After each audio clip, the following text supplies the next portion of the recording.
All right, hi folks. This is Scott Powell with Knowable World, and I'm here today with Willow, who's one of my elementary students. And Willow is part of the class that is studying Europe, Russia, and the world we live in. So we just completed our first pass through European history. We call it European History 1.0 because European history is so complicated that we learn it in two separate passes. And we've just completed that first pass. So basically what Willow's going to do is she's going to show you what we've learned in that first pass. So welcome, Willow. Nice to see you. Hello.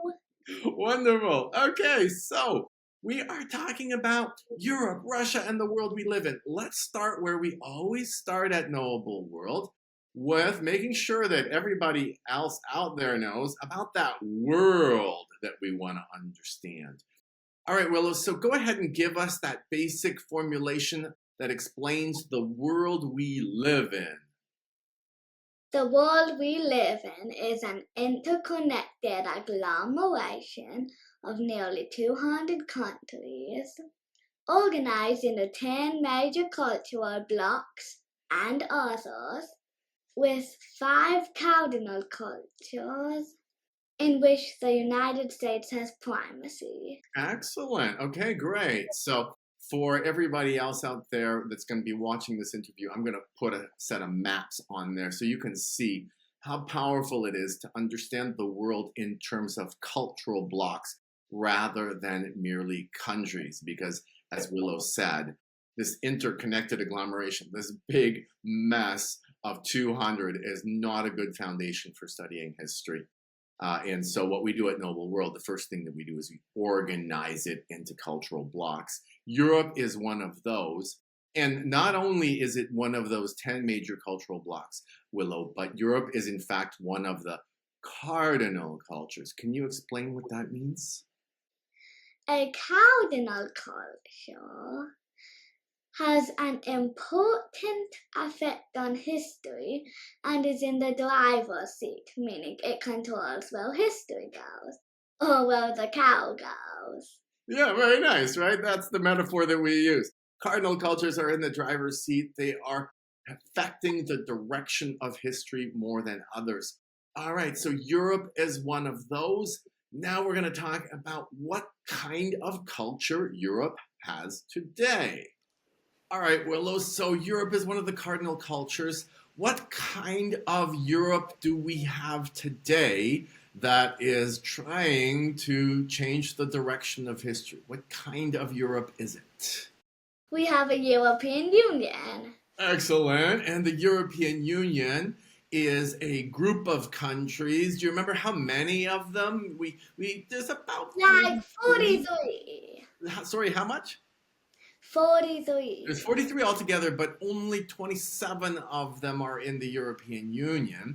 But those 27 all agree to live by what set of ideas? By supranationalism. Well done. And you have to be careful when you say that, right? Because supranationalism, my goodness, can you explain what that means? What do they all believe in?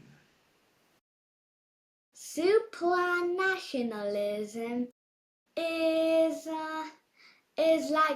like over and above, bigger than the idea of nationalism. Excellent. Okay, supra means over and above, and nationalism means that people belong to separate nations. We're going to get into that story of the Europe of Nations shortly, but that's a good enough starting point. Okay, and since how long has Europe been organized in this way? Well, Europe turned into the European Union in 1993, so I don't know how long. Yeah, right. So we'd have to do a little bit of math there, but that's fine. Since 1993, exactly. That's the first of our anchor facts of the story. Good. All right, so now what we're going to do is go back into European history together and learn how did Europe come to be this way? Because at Knowable World, history is not merely the study of the past. History is the revelation and explanation of the world we live in. So to get started, you're going to help us to understand how did there come to be a Europe at all? The Europe didn't show up out of nowhere. In fact, there was something there before, right? So can you explain to people, how does European history begin? First, there's Rome, and the Huns invaded Rome. Now the Huns are barbarians. They don't have like they don't really have books and writing, and they're not civilized. Okay, right. So they invade Rome, and then the Franks come in from Germany, and now the Huns were super crazy. So the Franks temporarily teamed up with Rome to defeat the Huns. But then Franks turned against Rome and defeated Rome. And that's the fall of Rome. It fell down. Okay. And that happened like in 476. Excellent. Okay, good. Right. So we have the Huns coming in from Asia. And as you said, these Germanic barbarians who temporarily, there's a bunch of them, not just the Franks, but you're right that the Franks, of course, were the most important. And these barbarians, all of them together, the effect of their coming into Rome was to cause the Roman Empire to fall in 476. So European history begins with the fall of Rome. Okay, and then you brought up the Franks, and that's exactly the right place to go because they were the most important tribe afterwards. What did they do to start, to get European history started during the Dark Ages, as we call it? They built a Frankish union, and the leader of it was Charlemagne, and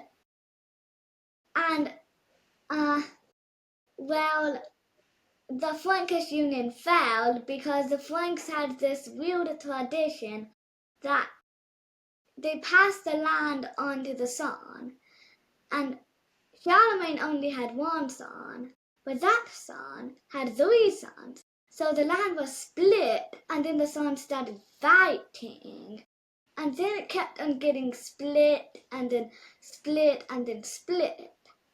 And Germany really fell apart. But, France fell apart a bit. But France managed to get put back together. Okay, good. Let's pause there for a second because you're right, but let's make sure everybody knows when this was, and then we'll go from there. So this Frankish Union of Charlemagne. It was like 800 to 843. Excellent, thank you. Right, so it took the Franks a few hundred years, in fact, to really get organized and to try to build this Frankish Union, as we call it. It didn't work out for the reasons you stated. And then France and Germany, from that point on, were separate. And as you said, Germany is a mess after that. France, on the other hand, was quite organized, or at least more organized over time.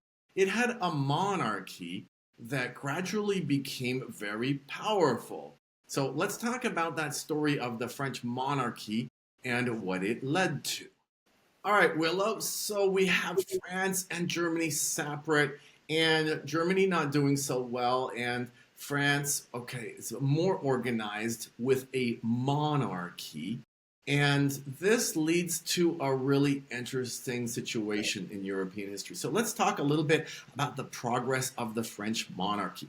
It started off with leaders like Charlemagne and later ones. And you always have to have these tough guys with their swords. Charlemagne had a sword called La Joyeuse. It was the happy sword. You know what it means for a sword to be happy. It's getting used a lot. Okay, so you got to have these monarchs which are powerful both physically and mentally. And so monarchies begin at that stage which we call what? The charismatic leader state. Yeah, right. The stage of Charismatic monarchy. excellent, right? And then, assuming the leaders are successful, then they are able to pass the throne down to their heirs, and that leads to what kind of a monarchy? Hereditary monarchy. Perfect. And that's not very stable, as you've learned in the special topics class, because what happens if the king doesn't have an heir? If the king doesn't have an heir, then the dukes elect the new king, but the king's just only as powerful as a duke. The king Well, just yeah. Well, that was the problem in Germany. You're right. But luckily, France was able to avoid that and keep their monarchy going. This is European History 1.0. So we've got details that we're kind of skipping over here, which we'll come back to at a more advanced later stage. But what we know is that eventually France did make it to the next level of organization, which is what? bureaucracy. Excellent, right? They had a bureaucratic monarchy, meaning that they have lots of professionals working for the king, collecting taxes and making sure the government is organized and controlling the land and so on. But the more organized a monarchy becomes, the more dangerous it becomes. In fact, it becomes ultimately a what? An absolute monarchy. Do you remember the name of the king that was an absolute monarch in France? Like Louis the 14th. Well done, Louis the 14th. Right, exactly. And what's the problem with absolute power, Willow? Absolute power corrupts absolutely. Okay, right. And that's what happened in France, and they decided to get rid of their king. We don't know the details yet in our European History 1.0 first pass, but that's called the French Revolution. And there wasn't anybody in charge until the next charismatic leader came along. What was his name? Napoleon. Napoleon. Okay. And Napoleon, we like to call him the second Charlemagne. Why? Because he was kind of like a Charlemagne. He conquered a lot of land, and he wanted to conquer Italy, but the problem is there's these mountains dividing Italy. So he wanted to go through the mountains. Which he did, copying Charlemagne, and as you say, conquering a lot of Europe. He was temporarily successful. If he had been successful, would there be a European Union today? No. There would be something else though, right? Just like Charlemagne, if Charlemagne had been successful, we wouldn't need a European Union either. There'd be something else. These two Charlemagnes both failed, and that made the other nations of Europe angry with the people that were on their side. This is the problem called nationalism in European history, when people feel like they only belong to a nation, right? And, well, we talked earlier about how France was making all this progress and Germany wasn't, which is why France was conquering Germany frequently or attacking and certainly defeating them under Napoleon. And the Germans got really upset.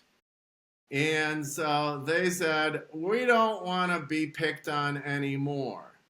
So they started to get organized into a nation as well. And sadly, what did they do? Did Germany cause World War One, right? Yes. Well, Germany started to make this alliance, sorta, and Austria alliance with Germany, and a few others alliance with Germany, and Germany wanted to fight France. Did indeed, right? And so this. And Germany so Austria needed help, but Germany had a secret plan to attack France. You are right. And this is the beginning, of course, of what? Of World War One.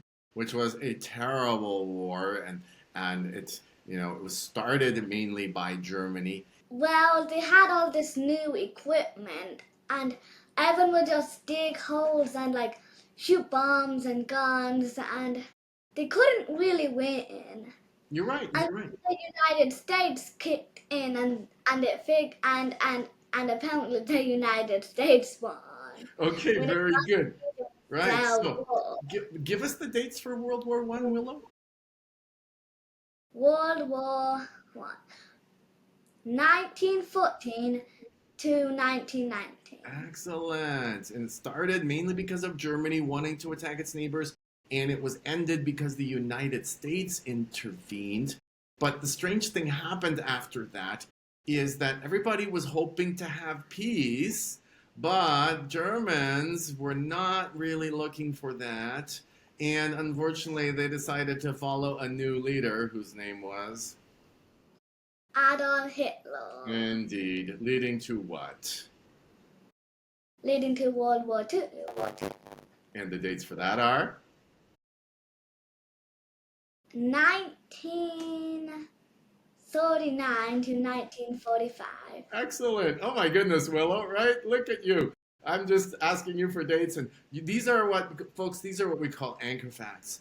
And so students like Willow are tasked with only remembering certain key things, and they don't get overloaded with memorization at Knowable World. And as you can see, Willow is kind of searching her memory and finding those answers because we emphasize certain facts and dates and only those. And so, great job, Willow. The World War II is basically the great catastrophe, which also required an American intervention in order to stop. And the good news is, as horrible as it was, the good news is that the Europeans finally said, let's stop being separate nations and fighting each other and embrace that idea. Bring us back to the present. European Union. Exactly, the concept of supranationalism. So great, Willow. Thank you. You've walked us through European history, which is 1,500 years worth of complicated stuff. But European History 1.0 is our first pass. And thank you for helping us through it. Everybody now knows kind of the outlines of it thanks to you. So wonderful job. And I'm looking forward to seeing you and your sister and other students as well in upcoming interviews because you're doing such a great job. I'm proud of the work that you're doing. I love having you in the class. So thank you for showing off what you've learned. Is it over? It's over. Bye. All right, bye, Willow. Thank you so much. Bye.